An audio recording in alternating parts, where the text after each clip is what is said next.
Hello friend, आपका स्वागत है आपके अपने यूट्यूब चैनल ऑनलाइन शिक्षण पर। मित्रों, आप लोग की दुआ से थोड़ा बहुत तबीयत तो सुधार हो रही है और थोड़ी जुकाम वगैरह बहुत ज़्यादा हुआ है। और जैसा कि आप लोग ने देखा, हम एक भी क्लास मिस नहीं कर रहे हैं आप लोग के लिए, है ना। तो आप लोग भी थोड़ा सा कुछ करिए, है ना, शेयर वगैरह करिए मित्रों, और ध्यान दीजिए अपने पढ़ाई पे और ज़्यादा से ज़्यादा बच्चों को जोड़िए। ये आपकी रिस्पॉन्सिबिलिटी है दोस्तों। हम लोग आज के क्वेश्चन से स्टार्ट कर लेते हैं मित्रों। देखिए दोस्तों, पहला क्वेश्चन है, ध्वनि तरंगे होती हैं। ध्वनि तरंगे क्या होती हैं, आप लोग बताइए। केवल अनुप्रस्थ होती हैं? देखिए हम आपको बताते हैं। अनुप्रस्थ और अनुदैर्ध्य दो चीज़ें होती हैं, है ना। अनुप्रस्थ और अनुदैर्ध्य। अनुप्रस्थ मतलब हो गया दोस्तों कि परपेंडिकुलर, समझ रहे हैं कि नहीं। और अनुदैर्ध्य मतलब हो गया पैरेलली चलना। तो याद रखेंगे, जो ध्वनि तरंग होता है मित्रों, ध्वनि तरंग हमेशा और हमेशा अनुप्रस्थ और अनुदैर्ध्य दोनों प्रकार से चलता है। बताइए, अनुप्रस्थ और अनुदैर्ध्य दोनों प्रकार से चलता है ध्वनि तरंग। यहाँ पे तो हमको लग रहा है गलत है भैया। अनुप्रस्थ तरंग जो होते हैं, इसमें तो डी दिया है आपका आंसर, लेकिन हमको लग रहा है रॉन्ग है। जो ध्वनि तरंगे होती हैं मित्रों, वह साउंड मतलब कि केवल और केवल माध्यम में चलती है ना, तो केवल अनुदैर्ध्य तरंग होती हैं। याद रखेंगे, यहाँ पे आंसर रॉन्ग दिया है। लेकिन अगर प्रकाश तरंग की बात करेगा, प्रकाश की बात करेगा या फिर आपके चुंबकीय तरंग की बात करेगा दोस्तों, वह आपका आ जाता है दोनों, अनुप्रस्थ भी होता है अनुदैर्ध्य भी होता है। लेकिन जब ध्वनि तरंग की बात करेगा तो केवल और केवल अनुदैर्ध्य लगाएंगे मित्रों, अनुदैर्ध्य याद रखेंगे, ठीक है। यह अनुदैर्ध्य होता है, केवल पैरेलली चलता है, क्योंकि इसको माध्यम की आवश्यकता होती है ना। याद रखेंगे ध्वनि तरंग को। ध्वनि तरंग आपको बताया गया है किसमें कितना होता है। जैसे अगर बात करें निर्वात में कितना होता है, तो निर्वात में बोलेंगे सर ध्वनि तरंग चलती ही नहीं है। याद रखेंगे, साउंड वेव्स निर्वात में नहीं चलती है। याद रखेंगे, अगर एयर में बात करें तो 332 मीटर प्रति सेकंड बता देंगे दोस्तों, है ना। तो इस तरह थोड़ा बहुत घटता हुआ चलता है। लेकिन अगर बात करें प्रकाश की चाल निर्वात में, तो प्रकाश की चाल काफ़ी तेज होती है। अगर एग्जैक्ट देखें प्रकाश का निर्वात में चाल, तो 2.99 होता है, गुणे 10 के पावर 8 मीटर प्रति सेकंड होता है निर्वात में दोस्तों, है ना। याद रखेंगे 2.99 गुणे 10 के पावर 8 मीटर प्रति सेकंड होता है। इस बात को याद रखेंगे। लोग 3 गुणे 10 के पावर 8 मीटर प्रति सेकंड मानते हैं, लेकिन आप ये एग्जैक्ट डाटा है, ये एग्जैक्ट है बिल्कुल। आप इसके भी याद कर सकते हैं, वैसे 3 आप मानेंगे, ठीक है ना। ये आपका नेक्स्ट क्वेश्चन की तरफ बढ़ते हैं। देखिए नेक्स्ट क्वेश्चन में क्या बोल रहा है भैया। अनुदैर्ध्य तरंगों में माध्यम के कण उत्पन्न करते हैं। जो अनुदैर्ध्य तरंग होता है, जैसा कि आपको पता है, अनुदैर्ध्य तरंग होते हैं दोस्तों जो, वो कैसा होता है, हमने आपको बताया था ना, तरंग की दिशा में समांतर होते हैं। जब तरंग की दिशा में समांतर होगा तभी तो अनुदैर्ध्य होगा, यानी कि पैरेलल जो रेखा होती है, पैरेलल चलती है। जो अनुदैर्ध्य होता है, अनुदैर्ध्य में जो कण का माध्यम होता है वो पैरेलली होता है ना। जिधर आपका कण चलेगा उधर ही आपका साउंड वेव भी चलेगा। तो इस तरह आपका सी आंसर राइट हो जाएगा दोस्तों। देखिए इसमें आपका, अगर आप देखेंगे सीरीज में अपने ना, तो 71वें का क्वेश्चन का आंसर दिया है आपका डी, लेकिन आप वहाँ पे रॉन्ग है दोस्तों। वो चीज़ वह साफ साफ रॉन्ग है, ठीक है। इसको याद रखेंगे आप, यहाँ पे आपके सीरीज में रॉन्ग दिया था। और 72 का राइट आंसर क्या हो जाएगा, सी। चलते हैं नेक्स्ट पे, क्वेश्चन नंबर 73, मतलब आज का तीसरा क्वेश्चन। अनुप्रस्थ तरंगों में माध्यम के कण उत्पन्न होते हैं। अनुप्रस्थ का मतलब क्या, पैरेलल भी हो और आपका लंबवत भी हो, समझ रहे हैं कि नहीं। तो अनुप्रस्थ तरंगों में माध्यम के कण उत्पन्न करते हैं तरंग की गति की लंबवत, तरंग गति की दिशा के समांतर, किसी भी दिशा में नहीं, तरंग गति की दिशा से 120 डिग्री कोण पर। दोस्तों 73 का राइट आंसर आप बता देंगे, तरंग गति की दिशा के लंबवत होता है। अनुप्रस्थ में क्या हो जाएगा, लंबवत दोस्तों, याद रखेंगे। लेकिन जो प्रकाश किरण होता है वह लंबवत और समांतर दोनों तरीके से चल सकता है। यह बात आपको पता होना चाहिए, क्योंकि जो प्रकाश है दोस्तों वह एक कण के भांति काम करता है और तरंग के भांति भी काम करता है। कण भी होता है, आपको पता होना चाहिए, जो फोटॉन है हमारा वह एक कण है, एनर्जी है, कण के रूप में एनर्जी है। लेकिन अगर बात करें दोस्तों पैरेलली चलने के लिए, तो अनुप्रस्थ का रूप हो जाता है ना, सॉरी अनुदैर्ध्य का हो जाता है। लेकिन अगर बात करेंगे लंबवत चलने के लिए, तो हो जाता है क्या, वह अनुप्रस्थ हो जाता है लंबवत के लिए। तो याद रखेंगे, इसका राइट आंसर आपका माध्यम के कण की उत्पन्न करता है, तो बता देंगे भैया ये हमारा तरंग गति की दिशा के लंबवत उत्पन्न करता है मित्रों, ठीक है ना। चलिए नेक्स्ट क्वेश्चन की तरफ चलते हैं। नेक्स्ट क्वेश्चन का आंसर देखिएगा, 74 का क्वेश्चन का आंसर बताएंगे। देखिए यहाँ पे आंसर दिख रहा है, लेकिन आंसर गलत भी हो सकता है, इतना ध्यान रखिएगा आप लोग, आंसर गलत भी हो सकता है।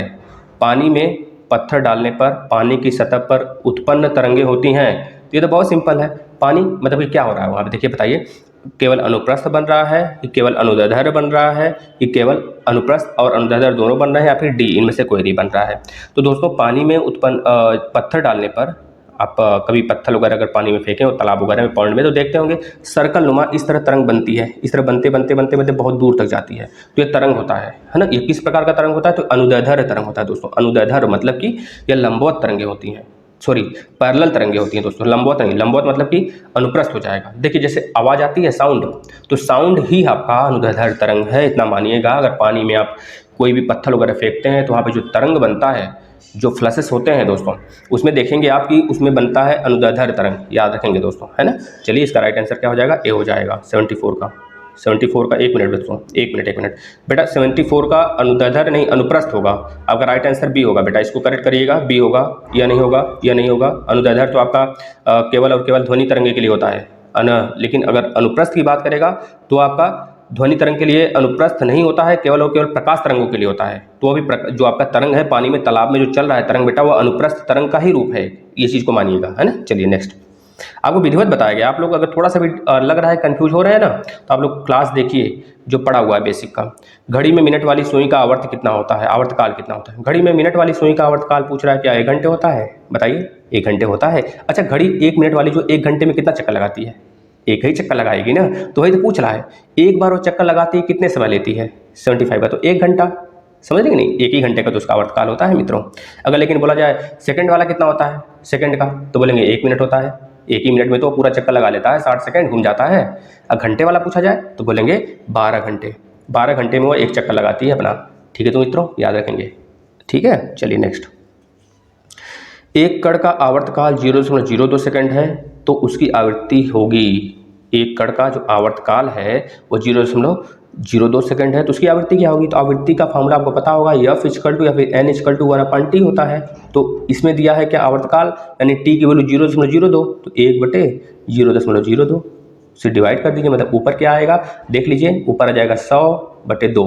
100/2 का मतलब 50 प्रति सेकंड। कहाँ दिया है 50 प्रति सेकंड? 76 का राइट आंसर बी राइट होगा आपका, बी भैया। चलिए नेक्स्ट, 77 का देखिए, किसी तरंग की आवर्तकाल और आवृत्ति में संबंध, तो क्या बताया था भाई? N = बताया था ना, N = 1/T।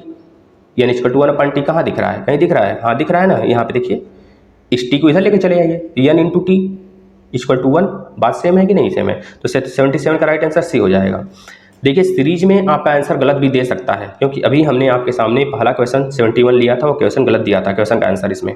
तो आप मानिएगा जो यहाँ पे कराया जा रहा है सत्य कराया जा रहा है दोस्तों। अनुप्रस्थ तरंगों में 2 सुरंगों के बीच की दूरी होती है, 2 सुरंगों की और 2 गर्तों के बीच में दूरी आपको पता है। अगर ऐसे है तो यहाँ पे गर्त सुरंग इस तरह बनता है। अब 2 सुरंगों की बात कर रहा है, मतलब इसके बीच की दूरी, यह क्या होता है? तरंग दैर्ध्य ही तो होता है हमारा, लेमडा। आपको पता है ना, लेमडा V = क्या होता है? V = λ/T। V = क्या होता है मित्रों? λ/T होता है, यही तो होता है λ/T। V क्या है? वेग है। लेमडा क्या है? दूरी है। तरंग दैर्ध्य यानी T क्या है? समय है, आवर्तकाल है। पता है कि नहीं भैया? अब V = हम क्या लिख सकते हैं? V = N × T भी लिख सकते हैं, N × λ, सॉरी N × λ भी लिख सकते हैं। यानी कि ही वैल्यू तो होती है 1/T, तो यानी की जगह हम 1/T रख देंगे, तो V = क्या हो जाएगा? λ/T। T समय हो गया, V आपका चाल हो गया, लैम्डा आपका दूरी हो गया, तरंग दैर्ध्य। तो इसमें क्या पूछा है? अनुप्रस्थ तरंगों में 2 सुरंगों के बीच की दूरी को क्या कहते हैं? तो तरंग दैर्ध्य कहते हैं। 78 का राइट आंसर सी। चलिए नेक्स्ट, डॉक्टरी थर्मामीटर में ताप मापने का विभाजन केवल होता है, तो बता दीजिए। तो बेहद आसान क्वेश्चन है। 79 का क्या हो जाएगा? Right answer c. Right answer c हो जाएगा, याद रखेंगे। 95 डिग्री फ़ारेनहाइट से 110 डिग्री फ़ारेनहाइट होता है भैया, ये तो सिंपल है, इसको बस आप रट जाइएगा, नहीं याद हो रहा है तो। ठीक है ना। हरित लवक पाया जाता है, हरित लवक कहाँ पाया जाता है? 80 का राइट आंसर बता देंगे भैया। हरित लवक की बात किया है तो कवक में थोड़े पाया जाएगा, विषाणु यानी कि वायरस में थोड़े पाया जाएगा हरित लवक। जंतु कोशिका में नहीं पाया जाएगा, केवल और केवल वनस्पति कोशिका में पाया जाएगा। जो हम लोग फलियाँ वगैरह खाते हैं उसी में आपका हरित लवक पाया जाता है, याद रखेंगे मित्रों। चलिए, टेलीफोन का आविष्कार कौन किया था? तो बता देंगे, ग्राहम बेल जी ने किया था। इन्होंने और एक चीज़ का आविष्कार किया था, पता है किसका आविष्कार किया था? माइक्रोफोन का किया था, बताइए किए थे कि नहीं माइक्रोफोन का? हाँ बेटा, यही इन्होंने किया था। ग्राहम बेल ने माइक्रोफोन का भी खोज किया था, याद रखेंगे। न्यूटन बाबा किसकी खोज किए थे? आर्किमिडीज। आर्किमिडीज का सिद्धांत, वही उत्प्लवन का सिद्धांत। आर्किमिडीज का सिद्धांत आपको पता है, कोई चीज़ जितना भी अपने अगर कोई भार है उसको अगर हम द्रव में डुबाते हैं तो वह द्रव में जो भार डूबेगा वो अपने भार के बराबर ही पानी को या फिर द्रव को विस्थापन करेगा। यही होता है आर्किमिडीज सिद्धांत, है ना दोस्तों। चलिए सैमुअल मार्स बम वाला याद करिएगा। कार्बन का क्रिस्टलीय रूप है 82 का राइट आंसर बताइए। कार्बन का क्रिस्टलीय रूप क्या है? 82 का राइट आंसर क्या होना चाहिए? 82 का बताइए भैया, कार्बन का क्रिस्टलीय रूप क्या है? क्रिस्टलीय होता है, एक होता है अक्रिस्टलीय। तो आपको बताया गया था विधिवत तरीके से। 82 का राइट आंसर क्या हो जाने वाला? हीरा भैया। हीरा हो गया, क्रिस्टलीय रूप हो गया आपका ना हीरा। काजल हो गया, कोयला हो गया, जंतु चारकोल हो गया, ये सब क्रिस्टलीय रूप नहीं है, ये अपना चेंज करते रहते हैं। जैसे बकमेस्टीन फुलरीन हो गया, C60 देखिए, C60 ये आपका भी क्रिस्टलीय रूप है। हीरा क्रिस्टलीय रूप है, ठीक है। ग्रेफाइट क्रिस्टलीय रूप है। तो ये क्रिस्टलीय रूप है, मतलब जिसका रूप फिट हो वाले से सेट हो ना, ये चीज़ याद रखेंगे भैया। 83 का राइट आंसर बता दीजिए। द्रव के गैस में बदलने की क्रिया को क्या कहते हैं? द्रव अगर गैस में बदलता है तो उसकी क्रिया को क्या कहते हैं? द्रव अगर गैस में बदलता है, द्रव है गैस में बदल गया तो क्या बोलेंगे? संघनन बोलेंगे कि वाष्पीकरण? वाष्पीकरण क्यों बोलेंगे बताइए?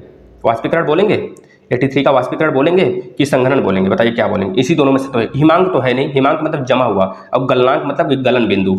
तो वाष्पीकरण होता है दोस्तों जब द्रव गैस में सीधे बदल जाता है तो उसे बोलते हैं वाष्पीकरण। वही वाष्पीकरण जब बादल के रूप में हो जाता है कन्वर्ट तो हो जाता है संघनन, ठीक है ना, याद रखेंगे इस चीज़ को। तो द्रव की गैस में बदलने की क्रिया को हम क्या कहते हैं? वाष्पीकरण, वाष्पन कहते हैं। 84 का राइट आंसर बताइए। 84 का राइट आंसर क्या होगा? चना मटर की जड़ों की गांठों में पाया जाने वाला जीवाणु है। तो चना और मटर की गांठ में पाया जाने वाला जीवाणु क्या है? राइजोबियम है, याद रखेंगे। डायरेक्ट इसका आंसर क्या हो जाना चाहिए? अब देखिए लैक्टोबैसिलस दूध वाला है, मिल्क का है, याद रखेंगे दोस्तों, है ना। अब यह जो है राइजोबियम, ये आपका चना हो गया, मटर हो गया, और आपका कह लीजिए कि जो अरहर की दाल हो गई, तो अरहर वाला पौधा हो गया, ये होता है ना, ये सब उसके जड़ों में पाया जाने वाला जीवाणु होता है जो कि उसको नुकसान करता है, जड़ को, है ना बेटा, याद रखेंगे। इसका नाम क्या हो गया? राइजोबियम। चलिए नेक्स्ट चलते हैं। बर्फ का गलनांक होता है। अरे बर्फ का गलनांक क्या होगा? बर्फ गलना स्टार्ट कब करेगा? 0 डिग्री पे तो जमेगा, समझ रहे हैं कि नहीं? 0 डिग्री पे क्या होगा भैया? जम जाएगा। तो याद रखेंगे भैया 85 का जो राइट आंसर है वो हमारा यही तो है, यही तो गलनांक बिंदु है, 0 डिग्री सेंटीग्रेड ही तो है भैया। 85 का राइट आंसर क्या हो जाएगा? ए ही तो होगा मित्रों ना। देखिए इसमें क्या दिया है आपका? इसमें भी ए ही दिया है, तो मतलब राइट आंसर हमारा सही है, ए हो जाएगा भैया। क्या हो जाएगा? ए, 0 डिग्री सेंटीग्रेड। देखिए 0 डिग्री सेंटीग्रेड गलनांक बिंदु है, याद रखेंगे। हिमांक बिंदु बात करेगा, हिमांक तो या बताएंगे दोस्तों कि 0 डिग्री से थोड़ा सा ऊपर, याद रखेंगे वो हिमांक है, बर्फ में जम जाता है। लेकिन गलनांक मतलब 0 डिग्री पे ज्यों आया तो वो गलना स्टार्ट हो जाता है। अगर क्वथनांक पूछता है तो 100 डिग्री सेंटीग्रेड बता देंगे मित्रों। अगर पूछता है बर्फ का घनत्व तो ज़्यादा होता है, ये पानी का घनत्व तो ज़्यादा होता है, तो बता देंगे बर्फ का घनत्व तो कम होता है, इसमें से पानी पे तैरता है। अगर आपसे पूछा जाए आयतन, घनत्व के बाद आयतन अगर आपसे पूछते दोस्तों, बताइए आयतन बर्फ का ज़्यादा होता है कि पानी का ज़्यादा होता है, तो बता देंगे बर्फ का आयतन ज़्यादा होता है, याद रखेंगे मित्रों। यह बातें घनत्व और आयतन में कंफ्यूज नहीं हुआ करिए आप लोग, है ना। चलिए, जो चीज़ डूब जाती है किसी भी द्रव में उसकी घनत्व ज़्यादा होगी, अगर नहीं डूबेगी तो द्रव का घनत्व ज़्यादा होगा, यही तो होता है। उष्मा का संचरण कितनी विधियों द्वारा होता है? उष्मा का संचरण कितनी विधियों द्वारा होता है बताइए आप लोग। देखिए संवहन हो गया भैया, संवहन द्वारा होता है कि नहीं होता है? होता है संवहन द्वारा। उसके बाद विकिरण हो गया, संवहन मतलब क्या? जो ठोसों में होता है ना। संवहन हो गया, विकिरण हो गया, और एक हो गया भैया क्या आपका? बताइए संवहन,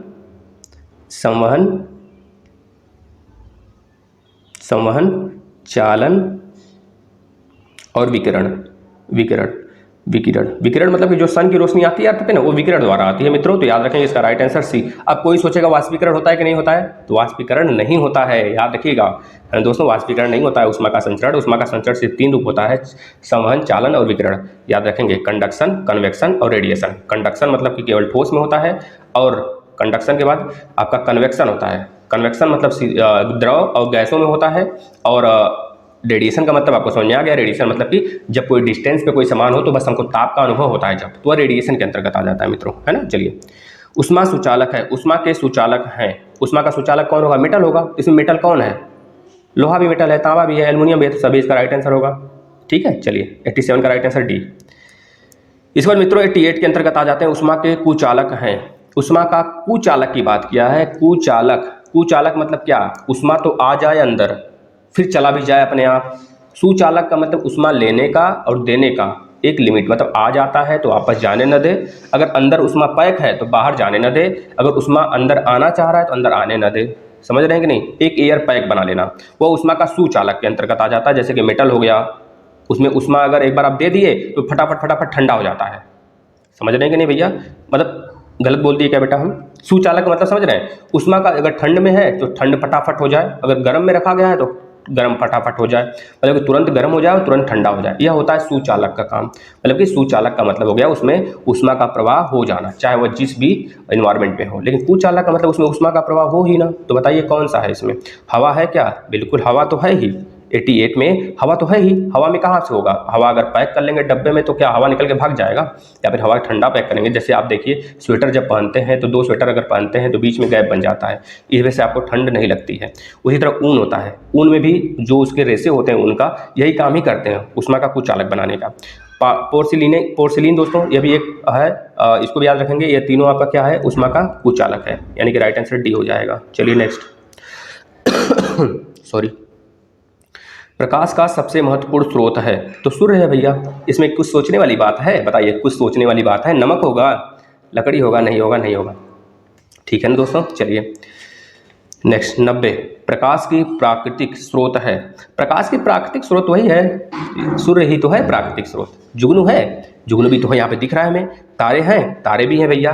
तारा मतलब कि एक सूर्य ही तो है, मतलब सूर्य जो है एक तारा ही है, सबसे छोटा तारा, याद रखेंगे हमारे ब्रह्मांड का, हमारे गैलेक्सी का भैया, याद रखेंगे। जुगनू, जुगनू समझ रहे हैं? जो देखते होंगे गर्मियों के दिनों में पेड़ पे चमकता हुआ भैया, वही जुगनू। तो याद रखेंगे इसमें राइट आंसर डी हो जाएगा मित्र, डी। 90 का राइट आंसर डी। ठीक है, सब प्राकृतिक स्रोत हैं। मतलब इसको हम यह चीज़ भी बोल सकते हैं, प्रदीप्त। अदीप्त आपने पढ़ा होगा। प्रदीप्त मतलब जिसका खुद का प्रकाश हो, तो खुद का प्रकाश इन सबके पास है। लेकिन प्रदीप्त के बाद अदीप्त जो आता है, जैसे मेज कुर्सी, ये सब प्रदीप्त के ही द्वारा दिखाए जाते हैं, तो इस वजह से वह अदीप्त होता है। देखिए आ गया तो नीचे, दीप्त वस्तु है, दीप्त वस्तु नहीं है, यह बताना है। तो दीप्त वस्तु सूर्य है, सूर्य तो है ही। मोमबत्ती भी है, अपने आप खुद जलती है। लालटेन भी है। दर्पण नहीं है, दर्पण जो है इन तीनों की सहायता से हम देख पाते हैं, तो इसका राइट आंसर ए हो जाएगा। चलिए नेक्स्ट क्वेश्चन की तरफ, आप लोग आंसर दिया करिए फटाफट। वे वस्तुएं जो स्वयं प्रकाश उत्पन्न करती हैं कहलाती हैं, तो स्वयं जो प्रकाश उत्पन्न करती हैं वह दीप्त वस्तु कहलाती हैं, दीप्त कहलाएंगी भैया। समझ में आ रहा है कि नहीं? 92 का राइट आंसर ए हो जाएगा। चलिए नेक्स्ट चलते हैं। कार, बस तथा ट्रक के चालक के पास दाईं ओर एक दर्पण होता है, उसकी सहायता से वह चालक अपने पीछे आने वाले वाहनों को देख सकता है, तो भैया उत्तल दर्पण होगा। उत्तल दर्पण यानी कि कॉन्वेक्स मिरर। अवतल दर्पण में, अवतल दर्पण जैसे कि डॉक्टर्स के पास होते हैं, जो आपके कलेजे की जो टीथ के डॉक्टर हो गए, कान के हो गए, आपके जो आँख के डॉक्टर हो गए, इन सब के पास होती है ना, याद रखेंगे भैया। और जैसे कि अवतल उत्तल दर्पण और कहाँ पे होता है? जो फोकस लेंस और फोकस लाइट लगी होती है आपके सड़कों पे, रोड पे, तो वहाँ भी उत्तल दर्पण ही यूज होता है दोस्तों, ये चीज़ याद रखेंगे। लेकिन अवतल दर्पण बहुत सारी जगह, जैसे आपने कभी दाढ़ी बाल बनवाने अगर गए हैं आप नाई की दुकान पे, तो वहाँ पे देखेंगे भैया, वहाँ पे भी यही चीज़ होता है, अवतल दर्पण ही, है ना। तो 93 का राइट आंसर क्या हो जाने वाला है? ए हो जाने वाला है। गाड़ियों के हेडलाइट में भी अवतल दर्पण यूज होता है, ये बात याद रखेंगे। अवतल दर्पण का काम होता है कि भैया किसी चीज़ को सिकोड़ देना एक जगह। उत्तल दर्पण का काम होता है फैलाना, है ना। उत्तल दर्पण होता है कन्वर्जेंट, और अवतल दर्पण होता है आपका कन्वर्जन। ठीक है ना, याद रखेंगे, मतलब कन्वर्जन और यह कन्वर्जन। एक मिनट भैया, एक मिनट। अभिसारी, अपसारी इसे बोलते हैं, या अभिसारी होता है। अभिसारी क्या होता है? अभिसारी होता है। और यह होता है अपसारी, फैलाने का काम करता है, यह समझिए। आप समझ में आ गया होगा। चलते हैं, राइट आंसर इसका ए है ना। चलिए, कंपन करने वाले वस्तु द्वारा एक कंपन में लगा समय क्या कहलाता है? कंपन करने वाले वस्तु द्वारा एक कंपन में लगा हुआ समय, ये तो बहुत सिंपल है भैया, आवर्तकाल होता है, यानी इक्वल टू 1/t। जितना फ्रीक्वेंसी होगा, फ्रीक्वेंसी अगर बढ़ेगा तो आवर्तकाल घटेगा। ठीक है ना। चलिए, दाढ़ी बनाने में अभी तो बताए थे, दाढ़ी बनाने में जिस दर्पण का प्रयोग किया जाता है उसका नाम क्या है भैया? अवतल दर्पण है, याद रखेंगे, अवतल दर्पण मित्रों, है ना। चलिए नेक्स्ट। किस दर्पण में प्रतिबिंब सदैव आभासी, सीधा तथा वस्तु से छोटा होता है? सीधा, देखिए आभासी दिखता है, आभासी जहाँ पे आ गई बात, तो वहाँ पे आपके दिमाग पहले कहाँ पे जाना चाहिए? पहले देखिए, आभासी तो सब में बनता है, अवतल दर्पण में भी बनता है, उत्तल दर्पण में भी बनता है। अवतल दर्पण में लास्ट वाला कंडीशन होता है, जब हम वस्तु को फोकस और पोल के बीच में रखते हैं, ध्रुव के बीच में, तब उस समय आभासी बनता है, वस्तु से बड़ा बनता है, सीधा बनता है ना। एक कंडीशन होता है। अवतल दर्पण में मतलब 6 प्रकार के प्रतिबिंब बनते हैं। उत्तल दर्पण में मात्र 1 या मैक्सिमम 2 बना सकते हैं हम लोग, एक अनंत से, एक कहीं भी आप वस्तु रख देंगे तो फोकस और वक्रता केंद्र के बीच में बन जाएगा, है ना, याद रखेंगे। इसका राइट आंसर क्या हो जाएगा? आभासी, सीधा तथा वस्तु से छोटा की जब बात कर दिया है तो इसी जगह हमारा पकड़ में आ गया। वस्तु से छोटा का मतलब क्या हुआ? उत्तल दर्पण हो गया। ठीक है, 96 का राइट आंसर बी हो जाएगा। चलिए नेक्स्ट। किस दर्पण में प्रतिबिंब सदैव वास्तविक, उल्टा तथा वस्तु से बड़ा बनता है? वास्तविक, उल्टा, वस्तु से बड़ा बनता है तो कौन दर्पण होगा भैया? एक ही दर्पण, उत्तल दर्पण होगा क्या? बताइए, नहीं ना। तो 97 का क्या हो जाएगा? आपका अवतल दर्पण। अच्छा, इस कंडीशन में वस्तु कहाँ पे है बता दीजिए। तो वास्तविक बन रहा है, उल्टा बन रहा है, वस्तु से बड़ा बन रहा है। तो वस्तु से बड़ा बनने का मतलब है एक तो अनंत के बीच एक तो अनंत पे बनता है। अनंत पे कब बनता है? जब फोकस पे होता है हमारा वस्तु। और एक तो हमारा अनंत और फोकस के बीच बनता है। अनंत और फोकस के बीच तब बनता है जब हमारा जो वस्तु है भैया वो फोकस और वक्रता केंद्र के बीच में आ जाता है। याद रखेंगे, वस्तु जो है वक्रता केंद्र और फोकस के बीच में है तो हमारा अनंत पे अनंत और आपके फोकस उधर जो होता है आपका फोकस उसके बीच में बनता है। याद रखेंगे भैया, उल्टा याद रखेंगे इस चीज़ को। हमने विधिवत बताया, आप देखिए उसको वीडियो को। 98 का राइट आंसर बता देंगे, वह दर्पण जिसके बाहरी सतह पर कलई किया जाता है, कलई किया होता है तथा अंदर सतह चमकीला होता है कहलाता है। अगर अंदर का सतह चमकीला है, बाहर का सतह कलई किया गया है, तो जब बाहर का सतह कलई किया गया है और अंदर का चमकीला है, ऐसे देखिए बाहर का सतह कलई किया गया है भैया, ऐसे कलई, और अंदर का चमकीला है, तो बताइए अंदर सतह चमकीला है तो यह कौन सा दर्पण होगा? बाहर है तो यहाँ सिकोड़ेगा, कन्वर्जेंट बनेगा फोकस पे, यानी कि अवतल दर्पण आपका राइट आंसर होगा भैया, है ना, अवतल दर्पण 98 का ए। चलिए नेक्स्ट क्वेश्चन। वह दर्पण जिसके बाहरी सतह पर कलई नहीं होता है बल्कि चमकदार होता है तथा केंद्र मतलब कि अंदर की सतह पर कलई होता है क्या कहलाता है? अब अंदर की सतह कलई कर दिया तो अंदर की सतह कलई कर दिया तो उत्तल दर्पण हो गया, ठीक है ना। चलिए नेक्स्ट क्वेश्चन और लास्ट क्वेश्चन दोस्तों। वह दर्पण जिसके अंदर के सतह पर परावर्तन की घटना होती है क्या? परावर्तन और अपवर्तन आपको पता है कि नहीं? तो परावर्तन तो दोनों के सतह, अंदर की सतह के साथ जब परावर्तन होता है तो हमारा क्या होता है पता है? अवतल दर्पण होता है मित्रों। अंदर की सतह के साथ जब परावर्तन होता है तो अवतल दर्पण होता है मित्रों। इतनी बातें आप याद रखेंगे। आज आपका 30 क्वेश्चन हो गया, कल इसके आगे करेंगे हम लोग। आप लोग ध्यान से वीडियो शेयर करिएगा और